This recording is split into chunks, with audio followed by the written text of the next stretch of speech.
Hi guys, so I finally managed to finish the Lego Game Boy and I am very pleased with it. It is quite cool, even if I say so myself, especially for around the $100 mark, it is quite cool and nifty. I really do like the features as far as, the interchangeable screens go. They are quite cool. You got your little Nintendo one, your Link's Awakening and your Super Mario Land one, which is quite cool. And I do like the buttons. They do actually feel very similar to the Game Boy buttons, except for these kind of little tires. They're bit squishy. They don't quite resemble the exact same kind of feel of them, but they are quite nifty. And I think that's the only thing Lego could have done to make it work. And I do also like the D-pad. It does actually feel very similar to the, it does have that kind of feedback that you would get on an original Game Boy. But the main feature I do like, well, not feature, but that thing is just that on and off button.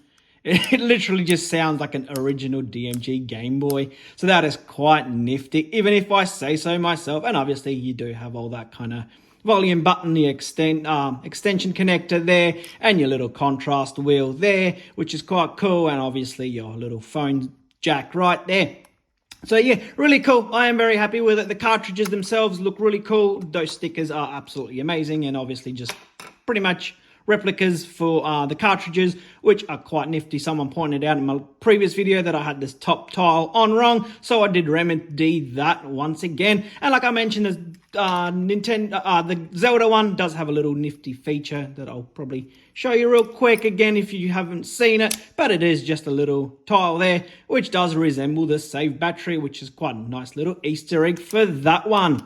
So really happy with that as far as that goes. And I obviously do like that little stand to kind of display it all. And obviously, just to change up around those little screens, there is a little flap there that you just kind of remove real quick.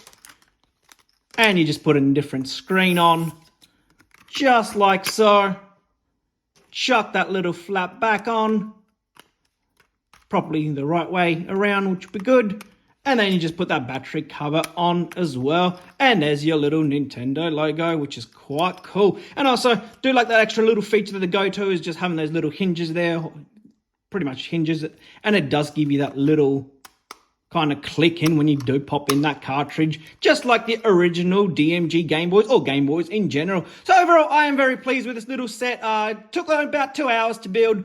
It is a little bit complicated on the inside and things like that, but I did take my time. But if you're an expert Lego builder and you do want to rush through it, it will probably not take you more than an hour yourself. So yeah, real happy with this one. Can't wait to put it on the display shelf. And yeah, I'll catch you in the next one. Bye!